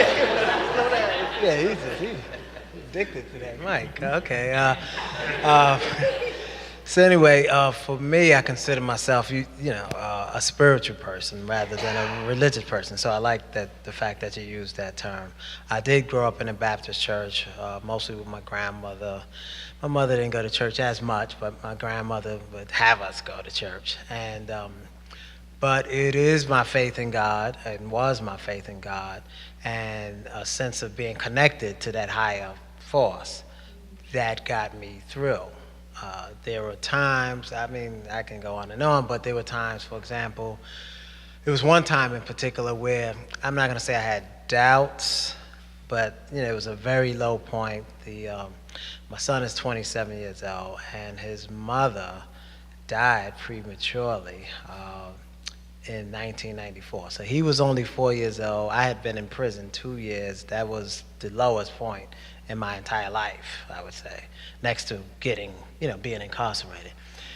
And so I had my moments where I was like, is this what type of, like this is punishment on top of punishment. And so, but ultimately I never lost faith, and it actually made me strong and made me really reflect on what had got me there. It wasn't necessarily outside forces, it was choices and decisions that I had made that got me there. And I really was resolved to really get my shit together, excuse my language, but to really get it together. And so, but it was my spirituality that got me through, as well as thinking about my son, to be honest. To get through, I did it for my son, so. I think, good. I'm sorry jumping out there like that. But I think that spirituality was the life-saving force of my whole stay there. Doing 34 years for a crime that you didn't commit, and you didn't do the crime, and the fact that you knew people that was in the same system with you that did commit the crime, but because of, this thing about not saying stuff to the law, not snitching, so to speak, prevented me from coming forward to talk about that stuff. And then it also showed me, because I had a lot of hatred, a lot of hatred. My story was so long that it had to be shortened. There's some aspects that I had in my story that I think y'all would have fell out if y'all heard. But I had to go through a period of knuckle therapy in order to get myself straight, because that's how much anger I had, because I was inside for something that I didn't do. They get to know what knuckle therapy is. All right. Well, I'll tell you the short version. I was real wild, so I stayed in a lot of fights. So I got put in a situation where me and a few of my guys, we got locked up in what they call the box, or solitary confinement. While I was in solitary confinement, we used to make a lot of noise, we used to have a good times, and on Friday we used to play all the oldies back in our period of time. So we used to go in, make a lot of noise. So I had an old timer that was next door to me, never bothered anybody. Always was quiet, always working out and reading. So this particular Friday, we was really making a lot of noise. So he came to the gate. He says, yo, young blood, can y'all please hold that down? I said, man, get off the gate, man. Can't you see we enjoying ourselves? I said, right. So he backed up. We kept going in. My friends were saying, leave the old timer alone, man. He never bothers anybody. I said, man, he's messing up our recreation here. Understand? So we kept going in. And then I got really absurd and I screamed out like James Brown, ow! You know? So he came to the gate. He said, please, young blood, can y'all please hold it down? I said, man, if you don't get off the gate, man, me and you can go out in the yard tomorrow. So he got kind of quiet. He backed off the gate. My friends were saying, man, you ain't gonna get no brownie points with that old time. Leave him alone, man, leave him alone, right? So I said, man, he shouldn't be coming out of his mouth the way he was. So he came back to the gate and he says, yo, young blood, you really want to do that? I said, you make the call, man. You want to go out there, you make the call. So he said, all right, I'll be out there tomorrow. So like everybody was saying, oh man, the OT is on it, right? So the next day, he goes out, he was already out there. He had his gloves on, he had his coat folded, he had a book on top of his coat, he was reading the book, walking, waiting for me, pacing back and forth. So when we went out to the yard, only 2 people can go out to the same yard. It's like a cubicle, right? Once the police locks the door, you're in that there cubicle for 1 hour with this guy. He's not coming back for 1 hour. So no matter what happens in there, he won't be back for 1 hour. So when he goes in, he locks the door, took my coat off, we squares off, we circle each other, trying to feel each other out. I try to say, man, let me take this guy out real quick. So I threw a right hand, and the next thing you know, I was crawling to the corner like a chicken with a wing cut off. And he was coming towards me, reaching down towards, I thought he was getting ready to finish me off. I couldn't even defend myself. He was reached down, he said, for now on, young blood, I'm gonna give you a book a week, and you're gonna read it. Or else I'm gonna go back inside and tell your boys what happened out here, and I'm gonna make sure that you're on the list to come out here with me every day. You understand, right? So I got back inside, my boys was asking me what happened. Yo, man, what happened? I know you sent them to the hospital, because I came in first. I was quiet. As quiet as a church. I ain't make no more noise out myself, right? So when the OT came back in, they heard me being quiet, not saying nothing. They said, oh, no, tell me it ain't true, man. Tell me it ain't true. So I was sitting inside, looking at the book, feeling the pain under my arm, and looking at the book. So I came to my senses. This was knuckle therapy, dude. I came to my senses. I said, this ain't nothing but a book. It ain't that thick. I think I could read this in a week. So that's my story about knuckle therapy. And I haven't stopped reading. haven't stopped studying since that period of time.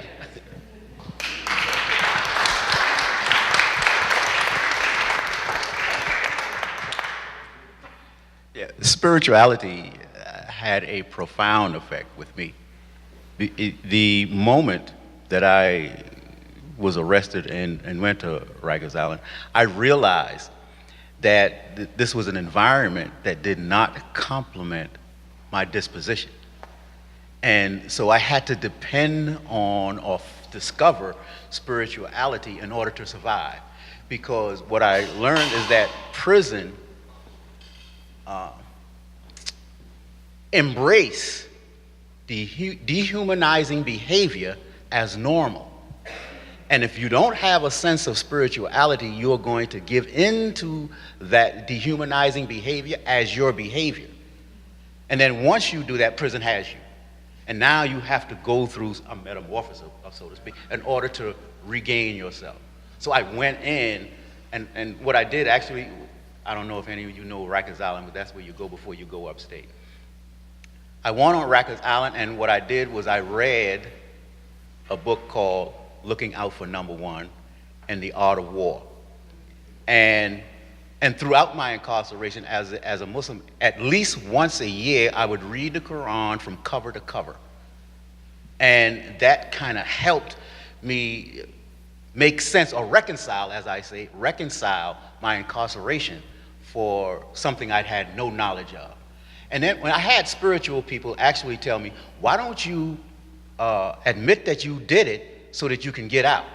Spiritual people are telling me this. I said, no, if God put me here for something I didn't do, then God's gonna get me out. And so you had to make I made that kind of spiritual. So Job and Joseph were my favorite people to try to communicate or connect with in order to reconcile why I was there for something that I didn't do. And so, yes, spirituality is a profound, and if you don't have a sense of spirituality, you're gonna become the animal that they depict that you are in the prison system.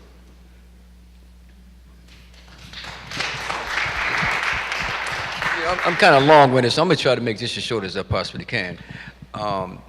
Spirituality didn't attach me, in the beginning. It was maybe 20 years, 25 years or so, 20, 25 years or so before I even thought about anything like that. And I had a lot of hate in me, and you have to carry yourself a certain way. And that hate, what happens in prison, it can strengthen you. They make you survive in prison, they make you survive in that environment, and that's what it did to me.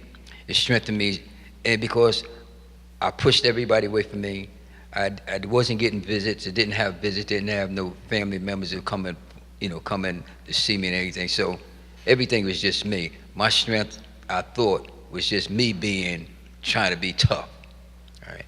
Then, as the years went by, as I started thinking more, then I started reading more, and I changed. And then guys like this guy here next to me, my sidekick, him and guys used to say, listen, man, why don't you, come to the mosque? Why don't you do this and that? And that's my story.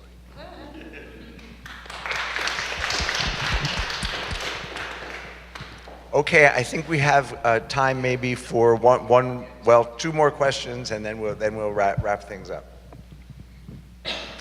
Thank you so much for sharing this afternoon, both during the formal part of the program and even more so during the follow-up discussions. I hope it's okay for me to ask any thoughts you would share about a linkage between the state of our criminal justice system and the race relations. The connection between the criminal justice system and race relations. I think we all can speak to that with authority, to be honest. The criminal justice system is founded on racism largely, and I'm not just saying that. One of the things that I learned maybe 20 years ago from Larry White and others while I was incarcerated was the connection between, in New York State, for example, and this is across the country, there's a direct relationship between specific communities in New York State, very specific communities in New York State, and the prison system. It's a direct relationship. So at the end of the day, and another thing, let me say this. So another thing I learned is what we were taught was the historical perspective of the criminal justice system. In other words, during slavery, there was no chattel slavery, because we still have slavery now, but meaning in America, the criminal justice system is slavery, basically. The 13th Amendment says that. So, but during chattel slavery, there was no need for black people in prisons and jails. And the numbers bear this out, so I'm not just, saying this. But it was when the 13th Amendment was enacted in 1865, that then you start seeing the ethnic and racial makeup of the criminal justice system began to get darker and darker and darker. So we went from one form of slavery to another form of slavery. So it's a direct correlation. So that's just a summary, but it's inextricably intertwined.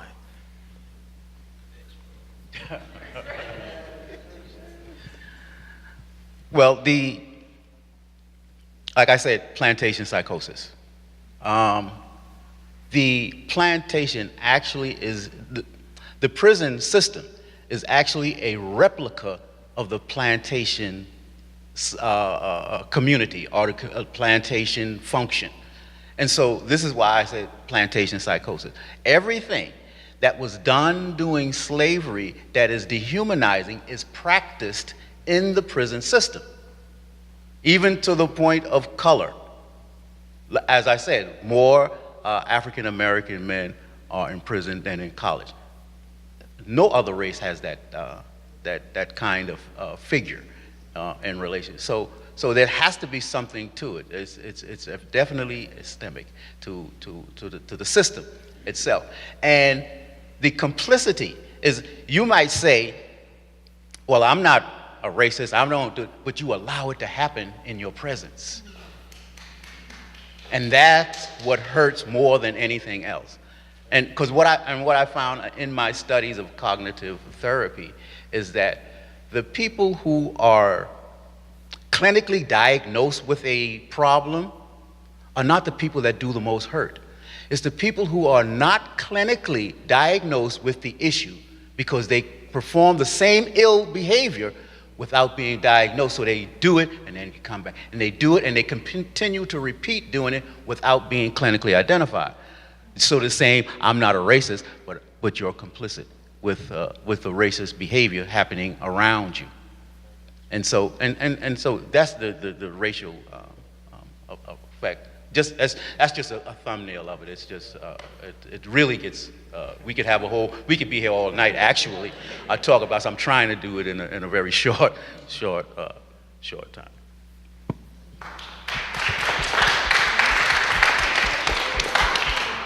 Okay, the last question. Again, thank you very much for sharing your experiences, both in the presentations earlier and the discussion. They're really very, very moving, and of course, I think for most of us, an experience that is totally alien to us. So to get it in such in such great description is terrific. A question, I've noticed that most of you happen to be Muslim. And this question, connected to the earlier question, spirituality, did that help in your being able to deal with what you've gone through, the Muslim faith, because most of you somehow do happen to be Muslim? Is that a coincidence? Yeah, I think what you were saying is, it goes back to one of the questions that was asked about how the religion impacts on us. All right, and that's one of the things in my story. One of the things that I didn't tell you about in the story was the gentleman that provided knuckle therapy to me. His name was Abdul. All right, and I was, reintroduced to my religion actually through him, and he actually spared my life because he was incarcerated. He was a professional boxer from Philadelphia who beat a man to death in a barroom fight. So he could have easily just killed me in that yard. But in fact, he seen something inside of me that I didn't even see in myself. And it was through him that he reconnected me to my religion. And not only did he helped me get back into my education, but he helped me get back into reading the Quran. As Shabazz pointed out, I read it at least once a year, the entire book once a year, and other Islamic traditional stuff to keep me grounded, all right, and not keep me, imbalanced. He was able to encourage me to go back to school, all right. I went back, got my GED, got 2 bachelor's degrees, social work, psychology, earned my master's degree, and I was working on a 3rd bachelor's degree in Islamic and Arabic studies. All right, throughout the course of my 34 years incarcerated, 30 of those years I was the Muslim chaplain's clerk.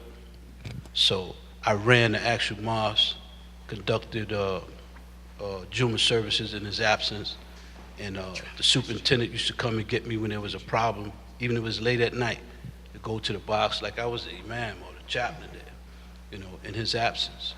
And since being home, I'm associated with the Association of Muslim Chaplains. I am a chaplain, all right, the New York State Chaplains Society. I got my badge in my pocket and everything. I don't want y'all to panic. I'm not the police, all right? So, and I perform weddings, janazah, funerals, and whenever there's an incident in the community, I'm registered with a couple of police departments. They'll call me to go give some condolences or reconciliation with the families and stuff. So religion played an active part, and it still plays an active part in my life.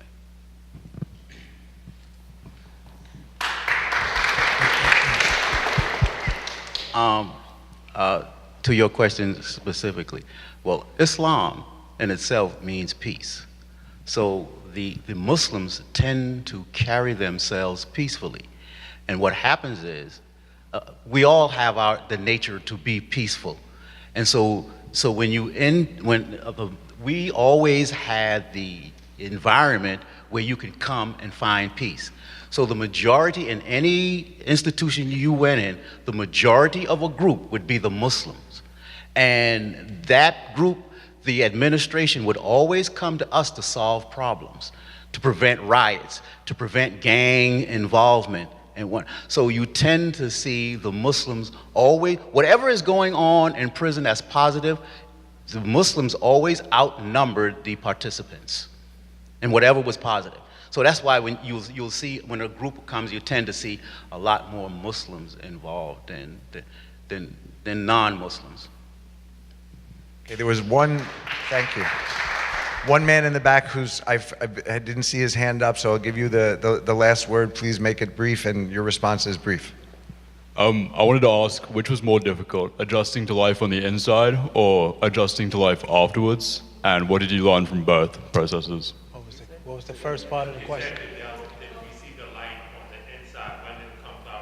No, was it more difficult to adjust to going inside than it was to coming outside? What was the difference? That's a deep one there. That's a deep one. It's definitely adjustment for both, obviously. But I don't know if there's a difference.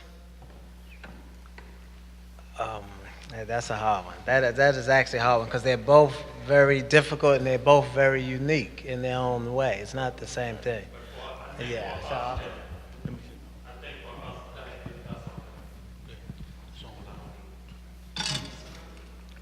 Was your question, was it more difficult coming outside than going back in? Yeah, was it more difficult to adjust to life going in than it was going out? Okay. It's definitely a big adjustment coming out after doing a lot of time.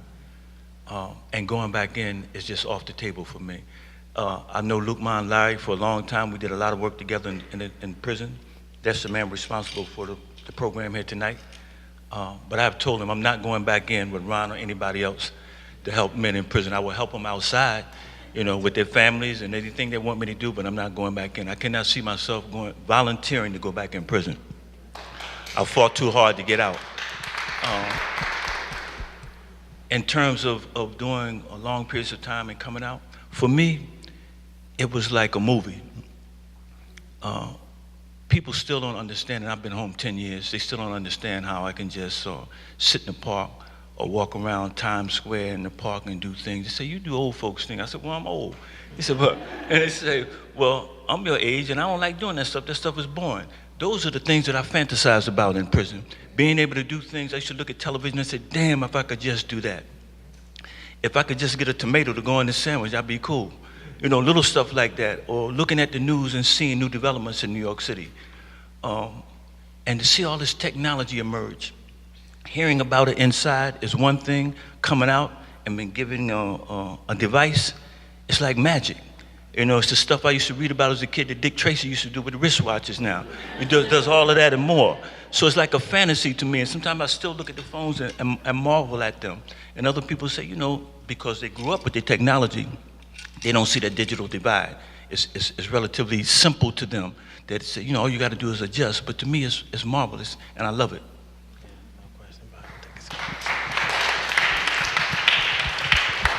I'm going to try to be very succinct. Malcolm X said that he put prison next to college as a place to go if you really wanted to get your life together. And he didn't say that to encourage individuals to go to prison. He said that in the vein that there's a place where you have time to actually get yourself together. For the men you see sitting up here, reentry starts the moment that first cell gate slams shut. So for me, it was really about the connections and building a sense of civic responsibility and understanding my community, something that I didn't understand as I transitioned in. But during the course of my incarceration, I was able to get that, and I was able to utilize that as I transitioned out. So it was those connections that I made when meeting these individuals that allowed us to sit on this stage together today, though we may not have seen each other for 10, 15 years prior to our release from imprisonment. But we've built a friendship and a relationship and a network that's vital to the transition from prison to society. And that's where you come in at, because it's that bond with the community that allows us to transition in the vein where we could become assets as opposed to liabilities. Thank you. For me, going into prison was easy because my occupation was crime. And coming out, it was so difficult. After 45 years, I've been out 2 years, November the 18th passed. And I'm still going through a transition. And when I came out, I already acclimated my mindset that going back to prison for me is a death sentence. I'm not going back to prison. Under no circumstances I'm going back to prison. So it's more difficult for me now than it was for me going in. You just stole my fire. But in any event, I just briefly, as Joe pointed out, for me it was more difficult adjusting to outside, because I'll just give you a clue. One day I went to the restaurant with my family, and we sat down and ate. They would eat with forks and knives and stuff, and I ate with a spoon. And after we finished, we got up, we was walking out, I found myself walking out of the restaurant with the spoon, looking for the tray to put the spoon in, because that's how they did it in the mess hall. You know, you gotta go out, you got to count with the spoon. So unconsciously, I was walking to the door with the spoon. When I got to the door, I looked around and said, oh man, I hoped somebody didn't see me, and I put it on top of the counter and kept going. So adjusting to outside, there's things that you go through and that you experience that's deeply ingrained because you had to do them over and over and over and over and over and over and over again. You understand, right? So, you know, it's gonna take a while for you to adjust out here. That's where y'all come in at. That's why they need something set up out here, just like a prisoner comes out, just like an astronaut comes back from space. They need a debriefing. They need a place where they can be debriefed. They can be reorientated back in society. And they need to have your support in a place where they can go at so they can learn how to get back in the groove of working in society, being a part of society, and getting that prisonization out of them.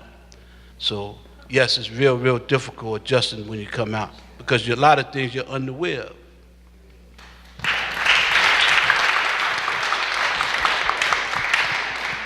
I'm gonna try to make this real brief, but as a cognitive therapist, when I went into prison, I went in with the disposition that prison was not going to define my humanity. So if you go in awoke, then the prison, you won't become institutionalized, because I would not allow the picking up the fork, saying mess hall. I would never say that I'm going to the mess hall. I would say I'm going to lunch, I'm going to breakfast. I wouldn't allow these things to take on my disposition. So whatever was normal, was considered normal in prison, personally, I wouldn't ascribe to it. And so it depends on what you bring to the incarcerated point. If you bring a disposition that needs to be corrected, you're going to have to make an adjustment. If you bring a disposition of positiveness, like I was innocent, so I'm in here. Now, am I going to allow prison to no, I'm not going to allow it to change. Let me tell you, I told, when I wrote my book, I said, prison was field work for me in my studies. So it became a job for me, observing. So I was learning through observation. See, so my going through prison is different. And so just because you go into prison doesn't mean you become institutionalized. And now you can become institutionalized and not be in prison. And one of the things that I tell people when I do, I said, well, you can make the adjustment. People make the adjustment from coming from prison to release as it's a difficult. No, if you went from Chicago to Atlanta, you're going to have to change. So you have to understand that wherever you do, wherever you move from one place to the next place, you have to change. You can't bring the behavior from this place to that place. When you understand that, you won't become institutionalized, and coming home won't be a problem to you. Now here's where the problem comes. I wrote this principle, proper preparation prevents poor performance. So if you know that one day you're going to be released and you properly prepare, when you come out, it won't be no problem. You won't run into a problem because you'll be properly prepared and you will perform. To the point where I'm going to tell you, it scared me that things was going so right when I came home. And I would talk to a friend of mine who I was sitting personally. He said, look, I watched you. You prepared for that before you got out there. Now it's your time to get. So if you prepare for it, it won't be as devastating.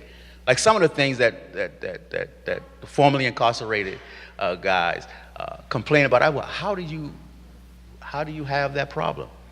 Because we didn't make that adjustment. You have to make the adjustment before you make the move. And so it can be difficult, but it depends on you and what you do with yourself, how you perceive where you are and how you perceive where you're going.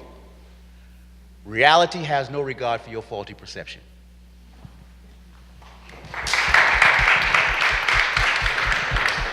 Okay, so thank you all again for braving the snow. As you heard here, you are part of the solution to help change the system, and coming here tonight to really listen is the first step. So thank you all.